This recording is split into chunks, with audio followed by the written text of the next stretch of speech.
За выходные в Хангаласском Улусе было зафиксировано 3 случая смерти на воде. Подробнее в сюжете Виолетты Засимовой. Столбик термометра в эти дни держится на уровне 30 градусов выше нуля, и население спасается от жары купанием в водоемах.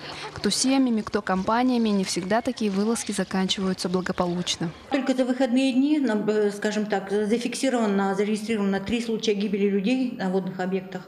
Это село Тихтюр, село Верхний Бестях и город Покровск.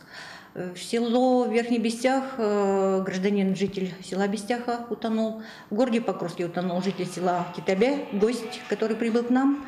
И в село Тихтюр погиб тоже гость нашего района, прибывший из Якутска. Несчастного утонувшего на реке Лена под Покровском до сих пор не нашли. Сигнал о гибели поступил в воскресенье вечером в 18 часов 48 минут. Типичная картина. Выпили, решили освежиться. Один нырнул в воду на пьяную голову и больше не вынырнул. Выехали на место происшествия, и поиски не дали результатов. Проблемы поиска тем, что здесь сильное течение на реке Лена. И фарватер находится рядом с берегом. Могло унести туда, на фарватер, на глубокое место. Вызвали водолазов, службу спасения. Сейчас они едут с города Якутска. Она единственная служба водолазная. В Хангаласском Улусе есть только 2 официально зарегистрированных пляжа – в селе Качекаца и в селе Тихтюр. Все остальные места купания являются несанкционированными, а значит потенциально опасными, будь то сильное течение, рвы, ямы, антисанитария и так далее.